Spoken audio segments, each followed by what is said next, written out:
आगे वक्तव्य देने के लिए हमारे लोकेश जी परमार जो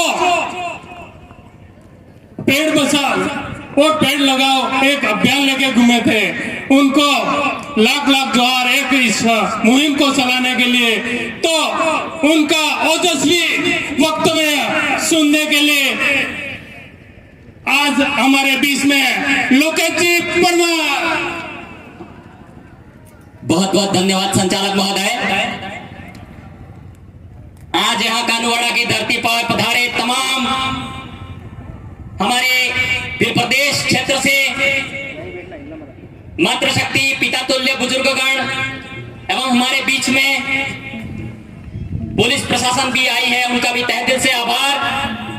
और हमारे इस क्षेत्र में हम लोग तमाम जाति समुदाय के संवर्धन उत्थान हेतु कार्य करते हैं। तो SC ST OBC minority general तमाम समुदाय एवं हमारे आदिवासी परिवार की विचारधारा को आज पूरे देश ही नहीं पूरे विश्व पटल पर रखने वाले उन महान विभूति हमारे बीच में रौत कांतिबाई आदिवासी दादा और हमारे समाज से भाई श्री बड़े भाई थावरचंद जी विधायक महोदय और हमारे तमाम आदिवासी परिवार के सामाजिक कार्यकर्ता और हमारे क्षेत्र के विधायक महोदय दयाराम जी परमार साहब को भी हम धन्यवाद देते हैं। हमारी आपके क्षेत्र में है, इसलिए आपको भी जहां कहीं भी सुन रहे हो आपको भी बहुत बहुत धन्यवाद और तमाम क्षेत्रों को धन्यवाद अर्पित करते हैं इस कानूड़ा की धरती से। साथियों, आज हम लोग यहाँ कानूड़ा की धरती पर हम संविधान के दायरे में रहकर बात करना चाहते हैं। हमारे संविधान में स्पष्ट तौर पर बताया गया है कि हम भारत में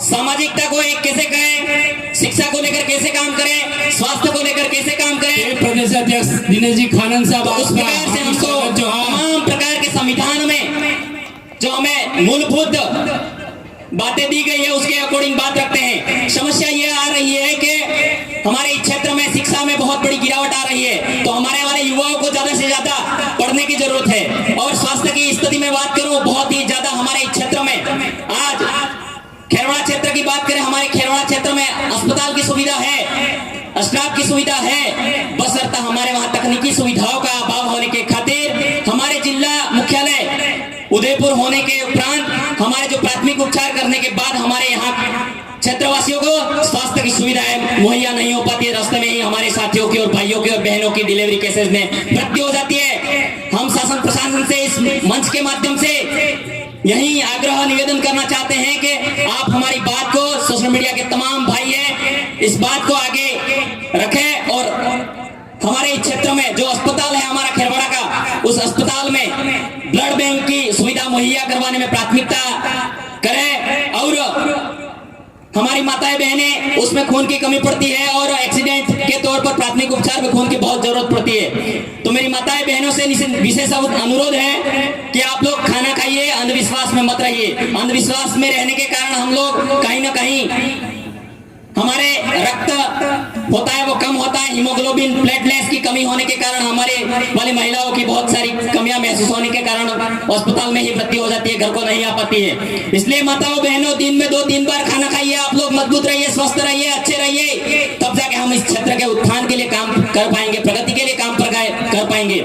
और बड़ी विडंबना की बात है कि इस क्षेत्र में हमारे यहाँ कर्मचारियों को और तमाम भाइयों को, कर्मचारी वोट देता है तो बोलेगा भी सही, ये आपकी ये मन से दिमाग से विचारधारा बिल्कुल निकाल दीजिए मेरे भाइयों। हम लोग कहीं ना कहीं डरते हैं, हम संवैधानिक दायरे में बात रखते हैं। कर्मचारी बोलेगा नहीं तो कर्मचारी वोट तो डाल रहा है ना, बोलेगा क्यों नहीं। कर्मचारी ये नहीं कह सकता है कि इस पार्टी को वोट करो, इस पार्टी को वोट करो, ये नहीं कह सकता है, लेकिन लोकतंत्र में, सच्चा लोकतंत्र में अपना समर्थन जरूर देगा। मैं ये कहना चाहता हूं क्योंकि भारत का निर्माण इस लोकतंत्र पर टिका हुआ है।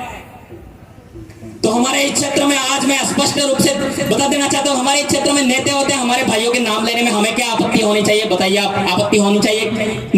कुछ आपत्ति नहीं होनी चाहिए। नाम ले सकते हैं, हमारे मनोहर जी का नाम ले सकते हैं, परम आदरणीय डॉक्टर दयाराम जी का भी नाम ले सकते हैं और हमारे यशस्वी प्रधानमंत्री नरेंद्र मोदी जी का भी नाम ले सकते हैं। हम नाम लेने में डर रहे हैं, फिर काम कैसे होंगे मेरे भाइयों?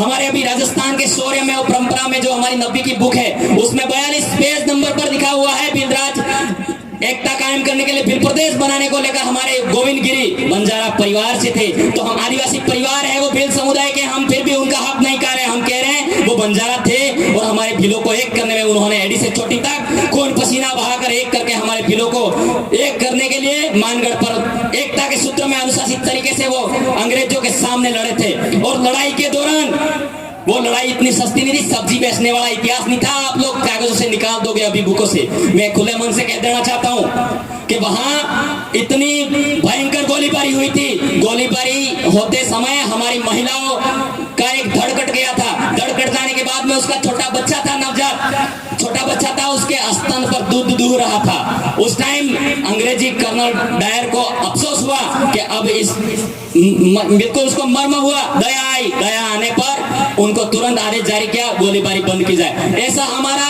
आदिवासियों का नरसंहार हुआ था। उस नरसंहार को 42वें पृष्ठ पर आप उल्लेखित सत्य को नहीं हटा सकते। मैं कहना चाहता हूं हमारे परम आदरणीय लोकतंत्र में बैठे मनोहर जी रावत साहब को निवेदन करना चाहता हूं, हमारे आज कर्मचारियों, मुझे इतना फक्र मौका मिलेगा आपके, अगर मुझे कार्रवाई भी हो जाती है तो आपके समक्ष बैठकर डिबेट करने का अवसर मुझे दिया जाए, ऐसा मैं कहना चाहता हूं। क्योंकि मेरे भाइयों, हमारा जो 1913 में मानगढ़ की लड़ाई थी आज वही याद है हम लोगों को। इस बुक में मैं बता दूं, मैंने अच्छे से पढ़ा है, आप सभी ने पढ़ा होगा। 1818 से 1860 तक हमारे इस क्षेत्र में भील विद्रोह हुआ था, आपको याद होगा। भील विद्रोह हुआ था, वो नीमच, एरिनपुरा, तमाम जो हमारे बिरसा मुंडा भी बाद में पैदा हुए थे। और उससे पहले हमारे 1818 में और 1860 तक 42 साल तक हमारा इस उदयपुर क्षेत्र में भीलों का नेतृत्व हुआ करता था। और भीलों की लड़ाई थी वो भील प्रदेश को लेकर थी। मनोहर जी रावत साहब को मैं कहना चाहता हूं कि इस पुस्तक में कक्षा 90 की 38वें पेज नंबर पर 27वीं लाइन पर आप देखिए, वहां पर हमारे स्कॉटलैंड के निवासी colonel James Tod political agent बनकर यहाँ आए थे। उन्होंने कहा था कि भील राज्य स्थापित करने के लिए जो बात है, भीलों की एकता कायम करने के लिए, भीलों का प्रभुत्व स्थापित करने के लिए मैं एक करने का काम करूंगा, भीलों को सांत्वना दे दूंगा, यूं करके कर्नल जेम्स टॉड यहाँ इस धरती पर आए थे। और हमारे यहाँ के मैं बता देना चाहता हूँ, पिपली के खेमा गमिति और बिलकपाल के नेमा गमिति थे। 1881 में 8000 लोगों के साथ में एकत्रित होकर ये लड़ाई लड़ी थी। उसके बाद में इस लड़ाई को जैसे जैसे आगे बढ़ाया गया, टांटा भील का जन्म हुआ। उसके बाद में जैसे जैसे जन्म हुआ, बिरसा मुंडा का जन्म हुआ। तो ऐसे स्टेटमेंट पारित किए हमारे यहाँ के डॉक्टर दयाराम परमार साहब भी हमारे शिक्षा मंत्री रहे, फिर भी उन्होंने ऐसा कभी स्टेटमेंट पारित नहीं किया, ऐसा नहीं बोला। हम उनको धन्यवाद देते हैं, शिक्षा मंत्री थे। हमारे नरेंद्र मोदी जी भी आज देश में, पूरे देश में बोलते हैं, भले वो बीजेपी से बिलोंग करते, खुला बोलना पड़ेगा, लेकिन उन्होंने जोहार शब्द का उद्बोधन किया, बोले वो। इसलिए मैं कर्मचारी हूँ, कर्मचारी बोलूंगा, जो अच्छा है अच्छा बोलना पड़ेगा। लेकिन परम आदरणीय हमारे सांसद साहब, आज आप इस बात को वापिस समेटे। और मैं ये कहना चाहता हूँ, उनके पास लोकतंत्र की कलम है, तो मेरे भाइयों, आज शाम को ही जाकर हमारे यहाँ के सांसद महोदय और पूरे भारत क्षेत्र के 543 सांसद है, 84 अनुसूचित जाति के हैं और 47 है वो अनुसूचित जनजाति के हैं। उनमें से एक सांसद नहीं बोलेगा, 47 तो 46 बोलेंगे। तो हमारे राजकुमार जी रोज साहब को भी कहना चाहता हूँ, और परमादरणीय हमारे बड़े भाई थावरचंद जी डामोर को और उमेश भाई डामोर को कहना चाहता हूँ, जय कृष्ण जी पटेल को, आपके पास ताकत है, शाम को ही स्टेटमेंट बीकानेर भेजिए, जयपुर भेजिए प्रकाशन मंडल में, और उस पारित को तुरंत खत्म करवाइए। मैं ये कहना चाहता हूँ ताकि हमारे जो परंपरा है, रीति रिवाज है, हमारे जो पुरखाई शौर्य कृति है, वो लिखित दस्तावेज बचे रहे, मैं ये कहना चाहता हूँ। और हमारे इस साथ ही साथ हमारा वक्तव्य यह है कि हम लोग जाति धर्म उच्च नीच भेदभाव किए हुए बात रखते हैं। हम लोग किसी जाति कास्ट को नीचा दिखाने का काम नहीं करते, हम लोग मानव मात्र कल्याण के उत्थान में काम करते हैं। इसीलिए हम लोग आज इस क्षेत्र में स्वास्थ्य की स्थिति आती है, हॉस्पिटल में खून की जरूरत होती है, खून की जरूरत होती है, उस समय 5 जने साथ में जाते हैं, 5 जने साथ में जाते हैं, 5 जने साथ में जाते हैं, खून की कमी होती है तो हट्टा कट्टा होता है, पीछे खिसक जाता है, गार्डन में जाए पसे व्हाट्सएप में मैसेज करी, अरे खून जुजे है भाई नहीं, अरे मारा वाला 5 जने साथ में जा रहे हो मेरे भाइयों, खून दे के आओ। यहाँ खून की फैक्ट्री नहीं लगी है, बात आपको दूसरे लोग देंगे। परिवार का परम कर्तव्य बनता है, आपने परिवार में उस व्यक्ति को शरण दिया तो उस खून देने का भी प्रयास करें, मैं ये कहना चाहता हूं।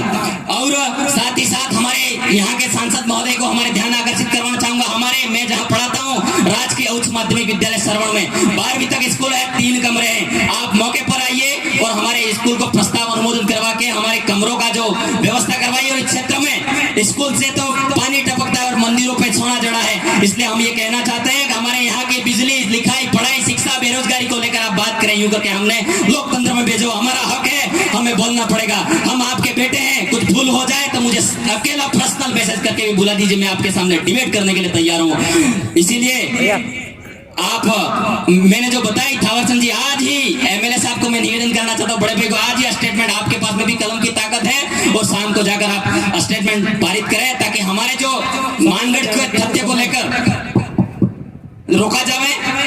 और मैं गीत के माध्यम से मेरा वक्तव्य खत्म करना चाहूंगा। राजू भाई कोटड़ा तैयार है। आदिवासी जागा है दिल में कुरा से ले जाए, आदिवासी जागता रे जो आदिवासी जागा है जयपुर ने कुरा से ले जाए, आदिवासी जागता रे जो बिला परदेश में आदिवासी परिवार जागाड़ है, आदिवासी जागता रे जो दो लाइनें कह के मेरा वक्तव्य खत्म करूंगा। बन सहारा बेसहारों के लिए, बन सहारा बेसहारों के लिए, बन किनारा बेकिनारों के लिए, बन किनारा बेकिनारों के लिए। जीना तो हर कोई जी लेता है मेरे साथियों, जीना तो हर कोई जी लेता है मेरे साथियों। जियो तो ऐसे जियो पूरे विश्व और प्रकृति, मानव समुदाय और जीव जगत कल्याण के लिए जियो। धन्यवाद। जय जोहार, जय आदिवासी, जय बिल प्रदेश। आप सभी धर्म जाति समुदाय का सम्मान।